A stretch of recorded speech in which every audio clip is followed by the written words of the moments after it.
he makes this statement that you guys think you've gone through discrimination, but you have no idea what discrimination is if you were a pit bull.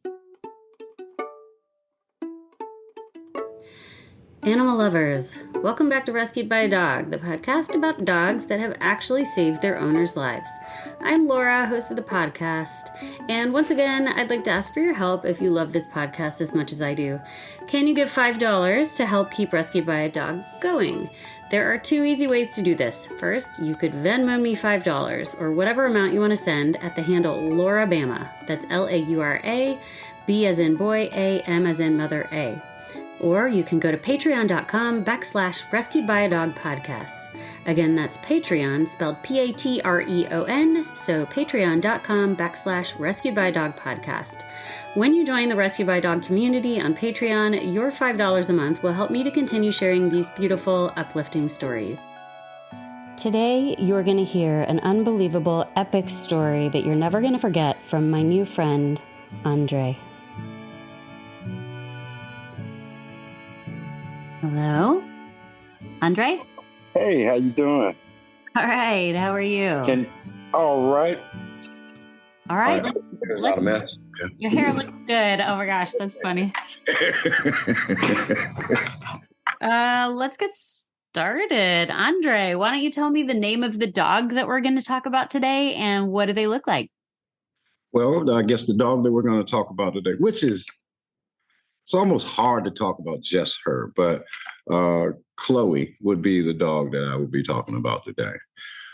She's a dog that I've had for over 10 years. She is a white pit bull. She's the star character of actually my children's book, which is it's called Penelope's Bully. Chloe is my right-hand man. I mean, Chloe and I do almost everything together. So you worked in the shelter industry before you even had dogs. Oh God, yeah. When I grew up, I used to get in trouble a lot.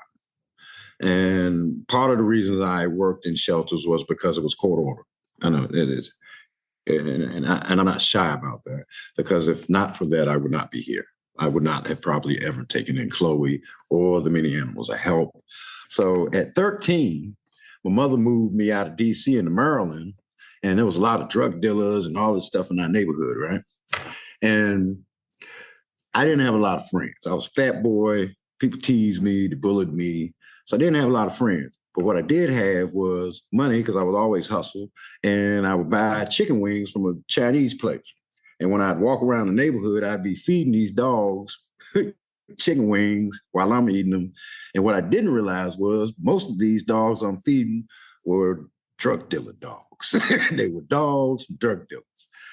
And so there was a point where this one particular guy had these dogs in the woods, and I let them loose. I was in the woods, and he had them in these little ugly kennels, and I let them loose. And that's just like 20 dogs running around. Now, I don't understand the world. I just know there was 20 dogs out there, and I would always go out and feed them chicken wings. Well, he found out about it. Of course, somebody in the neighborhood told him I did it, and he beat me. He beat me terribly. And he asked me, what was I trying to do stealing his dogs? And I said, I wasn't trying to steal your dogs. I was just playing with them. I didn't realize that they would be running all over the place. So yes, he made a deal with me. He said, I'll pay you $100 if you come feed these dogs. Okay, cool. All right. I'm making some money extra. Don't tell your mama. Okay, no problem. I won't do that. Well, that led me to knowing a lot of the dogs in the neighborhood. Now, I didn't know that this was some type of dog fighting ring. I'm a kid. I don't really know what goes on behind closed doors. But when I would hang around with this guy, some of his friends would say, you can't come in our backyard. And I say, yeah, I can. I can come in your backyard. No, my dogs can tear you up if you come in my backyard. And I'm like, well, no, because what he didn't know was, or his friends, I'm feeding all of these dogs in the neighborhood, and they trust me. They pit bulls, they're Rottweilers. Half of them I didn't even know the breed of. So I would make a couple $100 from bets with these older dudes. They're like 18, 20 years old. And I would say, I tell you what, $200, I can walk in your backyard. No, you can't. Yes, I can. I can walk in your backyard. What, you don't know? And I would do it. And these guys would look at me like I was some kind of special dog whisperer or something. And what they didn't know was when they were out selling the drugs, I'm out there feeding the dogs. But it was a path that put me into these shelters. In the animal shelter, you have your typical animals that are sitting in the front. These are animals that have, your basic average temperament. They're adoptable, so they're ready for people to come visit them. Most animal shelters in the back, they keep the sensitive, temperamental dogs, maybe the ones that have bit someone. In Virginia, they have this one bite rule, so after that, they have to be evaluated. Quarantine is where they would keep sensitive and temperamental dogs. We euthanize so many animals. And I made these correlations. As a comic, you always kind of look at things differently. And I looked at these dogs as if they were in jail, but by no fault of their own. I understood why I was where I was. And I think most of us that have committed crimes or lived a certain lifestyle, you understand why you're there. But the dogs don't. And I think that was really my trick into having the patience to deal with a temperamental dog, because you have to take time, you have to take patience. And the same regimen that the psychiatrist would use with me was somewhat profound, because I used that same perspective with these dogs. I saw them like I saw myself. We don't have a guidebook to explain to them why they're there, why their family left them there. Maybe he bit you because he was protecting himself and he doesn't understand why he doesn't have a home anymore. So I always equated these dogs to me. And what happened then was I started having an appreciation for canines. I'll tell you this interesting story. My uncle was like a dog whisperer. He was like that Cesar Milanish type dude, but he was a country dude from down south. And he loved dogs. I mean, every missing dog in North Carolina would have been at his house. And literally, if you had a missing dog, it was at his house.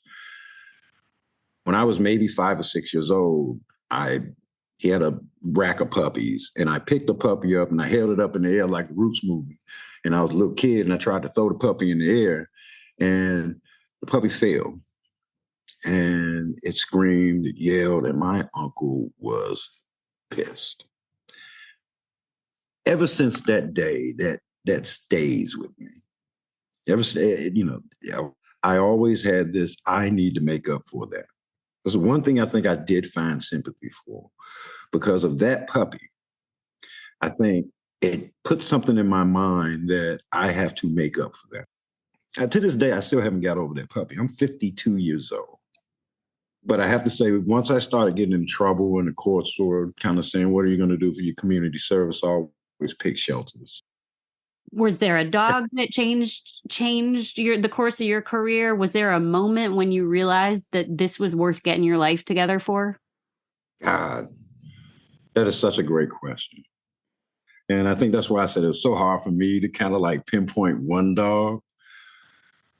There was a time that I quit the shelter. It was my last time getting in trouble. And I had the opportunity to work there full time. So it was no more volunteering. And there was this particular dog. And it was a really big Rottweiler that we actually brought into the shelter. And no one wanted to deal with it. So this Rottweiler had a prong collar. You know the prong collars a lot of people use? Well, this Rottweiler had been neglected so long that this prong collar had grew into its neck.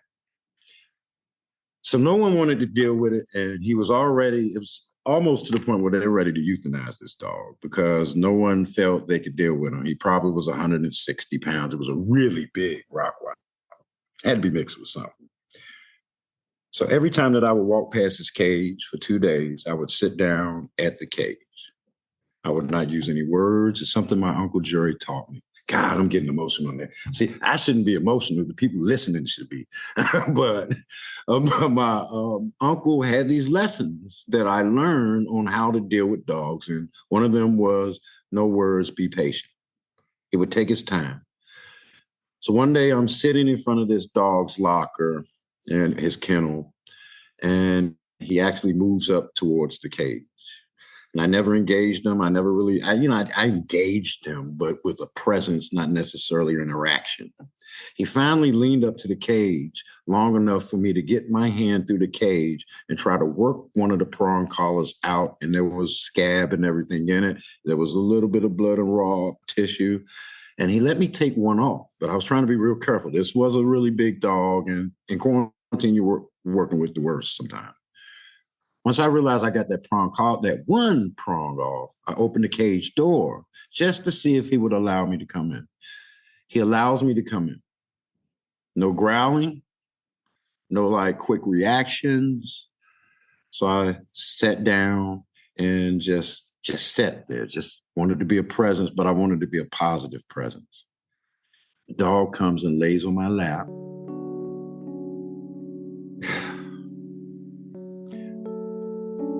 And I was able to get this prong collar off his neck. Of course, I was so happy. I wasn't emotional as I am now. I was just so happy that maybe now that this is off of his neck and I see that the dog is workable, maybe they won't do anything, euthanize and what have you. No one still wanted to deal with this dog. How this, like I told you before, I always see myself in these dogs and these shelters. A lot of times in my life, I felt like nobody wanted me either or wanted to take the time to understand me. And I was a weird kid anyway, so I get some of the people that want to deal with me. So I went home that night, and me and Penelope had just moved together. I said, there's this one dog in this shelter out of all of the ones I work with. I said, I think I want to take him home. I think I really want to take in this dog. And I said, I want you to come see it. So I said, let's go visit the Rottweiller. So I take Penny, and regular civilians weren't supposed to go in the shelter. But I knew the back door, I knew the code, I knew how to get in. So I took Penelope in because I wanted her to at least buy into this. I take her to meet this dog, and I get in trouble. The head person there got mad at me for bringing her in, bringing someone in that didn't belong there. And I said, well, I wanted to bring her in because this is my girlfriend. And I was going to ask you the next day if I could be the one to take this dog in, because I don't think too many people are going to even take a chance with it. And you and the staff don't want to deal with it. Well, she basically told me, get your girlfriend out of the back of quarantine. Come talk to me tomorrow.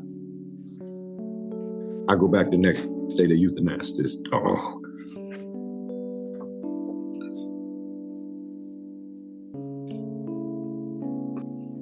That broke me. I have to be honest, that's the day I quit. That's the day I gave up. That's the day that said, I can't deal with the emotions of watching these humans destroy these dogs.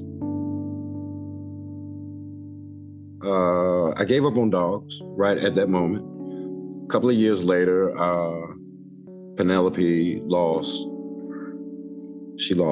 her family.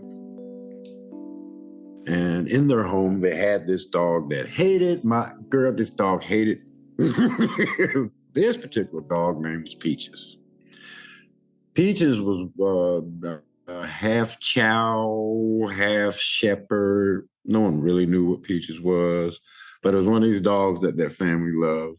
And I've always been real close with one of Penelope's nephews. Been close, I respect all of them, but there was one that Daniel was real special to me.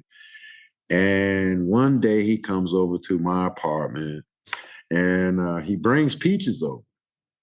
It had been 2 years since the house was lost. So this dog was pretty much living wild for 2 years in Alexandria, Virginia. And he came in that apartment. He's crying. I mean, and if you see this guy, he's a big, strong young man. And he walks in and he's crying. And he said, I saw Peaches on the side of the road and I could not put her in my car. But he didn't have the means at that moment to take care of that dog. I have to admit, and I'm going to be honest with you, I was not in the mind frame of taking in another dog. I was not in the mind frame of even dealing with dogs at all. But I agreed to take in this dog. And then Peaches was wild. At that point, she was somewhat wild. She didn't want to be confined in an apartment. She needed room. She needed space. She was hard to walk. And God, and she almost hated other dogs. It was going to be so much of a challenge. And at that point, I was really building this career in entertainment that I wanted to kind of just focus on. So long story short, there was a situation. And I think this might be the situation that put me on the right track. There was a lot of them. I had not walked Peaches. I kind of let her go outside one day. I took her outside. She didn't do anything. I brought her in the house and I went to work. When I came back home, she had used the bathroom on my bed. The very next morning, I was just like, this is it. So I did what I always have a problem with. I took that Peaches back to the same shelter that I quit to surrender. On my ride, I had about a 45-minute ride from that shelter to my job. And I started thinking over all the rules that I had learned working in quarantine. I started thinking about all the things my Uncle Jerry would tell me about how you handle a dog, how you raise a dog, how you body train a dog, how you understand a dog. And that ride to my job, I am regretting every minute of leaving this dog at that shelter, right? And as I'm in the parking lot of my job, I started thinking to myself, at this moment in my life, I'm trying to be stable. I'm trying to create boundaries with myself to make sure I continue to do the right thing. And I finally just kind of said, just outlining what did I do wrong. And what I realized was I didn't do anything. I didn't do anything. I wasn't making the effort to do anything, to communicate, to bond, to make this dog feel comfortable. I wasn't using the patience that my Uncle Jerry taught me. And I started thinking to myself, I took that dog out, but I never allowed him to use the bathroom. I started regenerating the things I did wrong. I swear to God. And as I got into the job, I managed a crew of 6 people at this publishing company. And I'm talking to one of the older men there. And he said, what's wrong? And I said, I surrendered that dog I took in. He said, not you. I mean, you usually take care of everything you bring into that house. And I was like, I know. And I said, right now, I feel like the worst. He said, well, maybe you can call him and get the dog back. And I said, well, I know the business of working in a shelter. If you surrender a dog, most likely they don't give it back to you. I said, well, try. And the first thing he said, tell him that you used to work there. I said, okay. There's an older guy. Older people always got better knowledge than we do. I called the shelter. And there was an older lady on the phone. I said, I surrendered a dog this morning. And I said, and she said, well, no. And I said, I wanted to see if I can get it back. She said, well, normally we don't give surrenders. I'll never forget this story. And she said, we don't typically give surrenders back to people. And I said, well, can I tell you something? I said, the reason I surrendered that dog was my fault. And I said, I used to work at your facility and I used to work in quarantine. And she didn't remember me. I told her my name. And she said, so what happened that made you surrender the dog? And typically, most shelters won't even go that far. I said, I got a crazy career. And I'm trying to be a comic. I run this publishing company. I'm trying to do all of this stuff at one time. And the dog used the bathroom on my bed. And it growls at me sometimes. There were some other things that, she was doing to me in the house. But I said, you know what? I said, ma'am, I realized I made the biggest mistake. I didn't take time with that dog like I should have. And I really want to make up for that. I thought about that puppy that I hurt. I thought about that Rottweiler. And I was saying to myself, as I'm talking to this lady, I was so irresponsible. I want to be responsible. I want to take the time that I was supposed to with this dog. And that old lady put me on hold. I'll never forget her putting me on hold. She just literally put me on hold. And I'm thinking, oh, damn. Penelope's going to be mad, probably. I'm not getting this dog back. I put this dog in because of my own damn selfishness. But I put all this responsibility on myself to manage my career. Why didn't I try to do the same thing with this dog? I can manage multiple things. I'm thinking all of this while she got me on hold. Like, what kind of person am I? I was pissed at myself doing this, being on hold. And she came back on the phone and she said, if you can get here in the next hour, I'll give you Peaches back. And I'm the guy that I'm talking about, the old man still works with me. His name is Steve Pence. And I said, Steve, I got to go get this dog. He said, go on and get it. Go on and get it. Go get that dog. And I'll never forget it. But that changed me because when I picked Peaches up that day, I won't say I fully felt like I made amends for that puppy or that Rottweiler. But it made me feel like I was on the path of trying to be responsible, not just with these dogs, but with my life. Because what happened was, at that point, I started looking into the things that I had learned that I took for granted. With Peaches, I made sure her walks were extended. She had 3 walks a day. I'd walk her in the morning. When I got home, I walked in the evening, and Penelope would walk her. I realized Peaches needed space. I ended up moving out into Loudoun County and buying this house that had I don't have acres of land and, a townhouse with one of the biggest yards you can have, like an in-unit home. Did you end up growing close to her personally? Yes, very close. What was your relationship like with her? Oh, God. Originally, like I told you, she couldn't stand me. I mean, I would tell you, I'm one of the late owls, as you can imagine. Penelope would go to bed. If I walked into the bedroom, Peaches would growl at me. You're not coming in here. So we had a really, what do you call it, oil and water type relationship as a dog and a human. I'll tell you this thing. It's hard to say what our relationship. Our walks was great. It's kind of, I tell people a lot of time, your conversation with a dog is when you're training them with the obedience commands and when you're walking with them. That's your conversation. When the one thing that told me she trusted me was now we walk past other dogs, she doesn't even pay attention. She was not one of these affectionate dogs, right? But every blue moon, you would get like one lick. I think I had Peaches for maybe 7 years. And I might have gotten 3 licks, but they all happened in that house. And when you got those licks, you felt special. Penelope had another nephew. And that nephew had a pit bull, which is in my book. And he had a pit bull named Cinnamon. And Cinnamon had a litter of puppies. Penelope asked me one day, hey, I want to go see my nephew. He has these puppies. And I'm thinking, okay, what's getting ready to happen now? And at this point, Peaches is old. Peaches is actually going through a bunch of different ailments.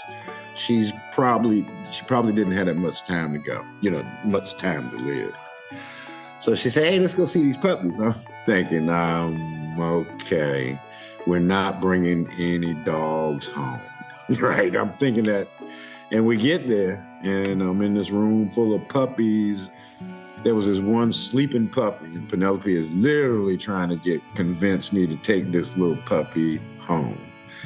And I agreed to what I think everyone hears, but it's never the truth. I'm going to just test it out. Yeah, that you know what happened. So we ended up taking this sleeping, beautiful white puppy. I mean, I will say that. And so I take this beautiful white puppy home. And the very night we take her home, she's coughing like a grown person.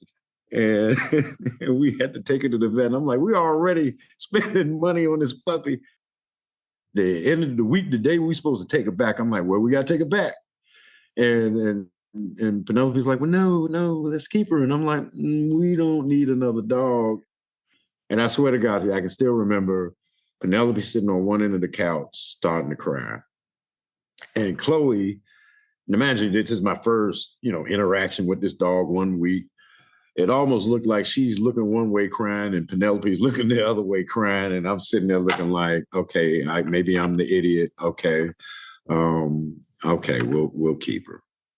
Bringing in Chloe brought out all of these emotions that I had in me about dogs that I was trying to really put away. And there was another perspective of Chloe that was so interesting because when I moved into this neighborhood, I had neighbors that didn't really like me. And specifically, there was this one neighbor who had, I'm really into grilling and smoking meats and things of that nature. And there was a neighbor that had like a Confederate flag. And my girlfriend kind of knew about, the perspective of that kind of stuff. And I don't think I took it as seriously being a city boy, being a city dude from, DC. Nothing really scared me. I wasn't intimidated by anything. But this guy had a grill. He had this real custom, nice grill. And I always wanted to know where he got it from. But this guy would never speak to me. I mean, anytime I'd see him in his backyard, I'm like, hey, man, how you doing? Trying to drum up a conversation to find out how he would get this grill. This guy would ignore me to holy hell. And I mean, but once I understood why, I got it. And long story short, when I brought Chloe into the picture, as I'm walking Chloe, and you got to imagine for maybe a year or so, I'm walking Peaches. These people see me. They know who I am. But I literally walked Chloe past this guy's house one day, right around his backyard. And he literally yells over the backyard, first time talking to me, is that a pit bull? And I'm like, yeah, it's just a puppy. Now I'm happy because I want to know about the grill. I still want to know what kind of grill is this dude got in his backyard. And long story short, he says, can I come out and pet the pit bull? And I'm, yeah, come pet her. Because, as a guy that works with dogs, I want my dog to socialize with everyone, especially my pit bull. So he comes out from behind the fence and she runs to him. I mean, Chloe was such a little friendly little puppy. And she runs over to him and he makes this statement. He makes this statement that you guys think you've gone through discrimination, but you have no idea what discrimination is if you were a pit bull. And as a comic in my head, I'm thinking, damn, that's profound. Now, as an African-American, I wanted to do some other things. But instead of getting mad, and I've learned to control my anger, I soaked it in. I took in the moment as this is a great perspective, even though I may not agree with it. And then on the other hand, this guy finally took the chance to speak to me, and it took a pit bull to do that. My children's book surrounds that entire premise of what I just told you.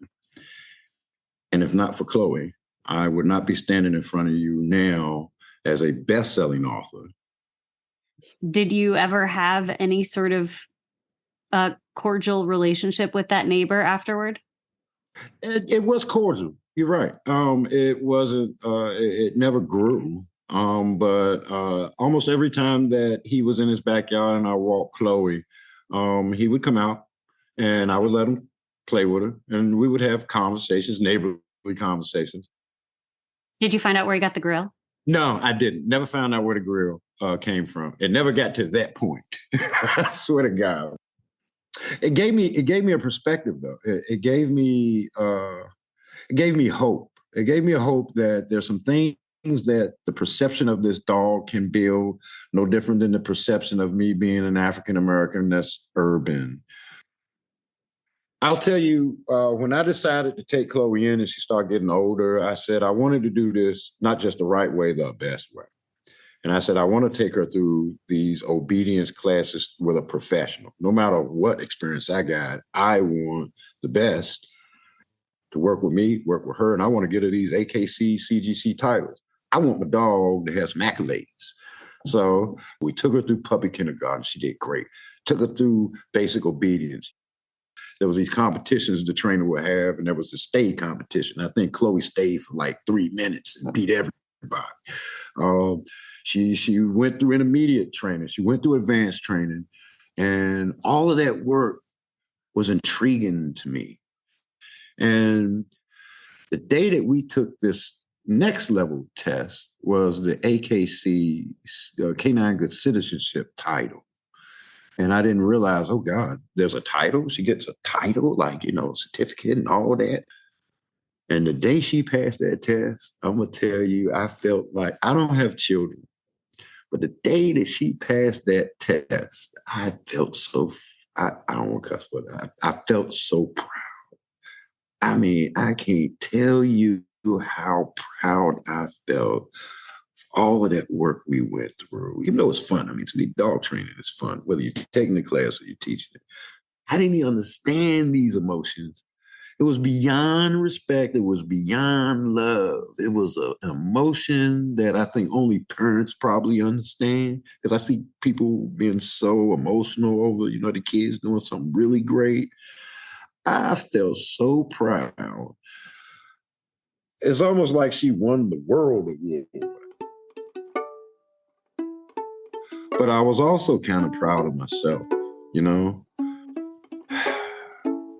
It's like you finally took responsibility. Working with dogs to me is something that's totally different. I can't even explain it, but it gives me this feeling of joy. And I'm not a dude that finds joy a lot. I mean, people see the comedy and jokes and think, maybe that's how you always are, but it's not. I'm not. Right now, I am taking over a dog training facility that a trainer I knew retired with this year. And so 10 years ago, this trainer, she was the one that actually trained Chloe, helped me train Chloe in obedience and advanced obedience. She got her titles. And if you fast forward to 10 years now, I'm actually her now. Chloe and I are like best friends. I think all of those dogs led me to being a better owner for Chloe. As soon as I walk into the house, no matter what it is, as soon as I walk into the house, she's sitting in a certain position, waiting for me to sit down to lick attack me. So you've heard the pitbull lick attacks. That's exactly what I get. And she's not moving until I sit down somewhere so she can get this whole 10 minutes of put her paws on my shoulder, pin me to the chair, and lick me to holy hell. And I used to be a dude that didn't really, like a whole lot of that, but it's kind of like I got to show the same affection she's willing to show me. Now, I ain't licking you. I ain't licking you. Outside of, I think people ask me all the time, oh, you're such a dog lover. And I said, no, I'm not a dog lover. I just respect the canine.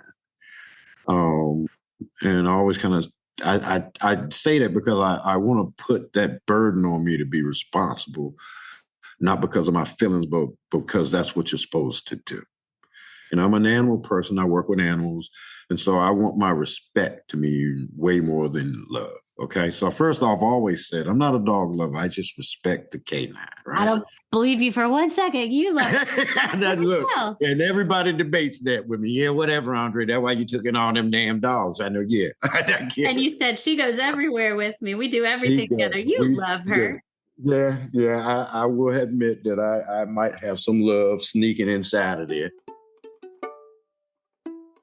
If that Rottweiler were here in front of us and understood human English, what would you like to say to that Rottweiler? You're trying to make me cry again. But what I would say, thank you for teaching me what it takes to gain trust. And I'm so sorry. I wish I could have changed your life. But I hope I gave you one moment of solace. I know that you did. The Rottweiler knew kindness from you, and I think that that is incredibly important for that animal. Okay, so moving to one that's a little less difficult. What would you like to say to Peaches if she understood human English? Peaches, I think you knew how much I was reluctant, but I think you also knew how much I respected our relationship. I'm so sorry also to you. I wish there was some of the ailments in you. I wish there were some things that I could have fixed. But just know that the reason I'm even continuing this legacy with these dogs has a lot to do with you. Okay, hopefully this won't be quite as sad. I want to know what you would say to Chloe if she understood human English. My baby girl, you've given me more than I could have ever given you.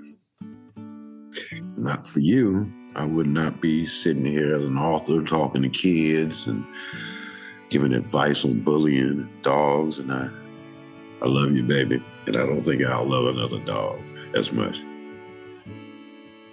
Trick me and make saying I love somebody.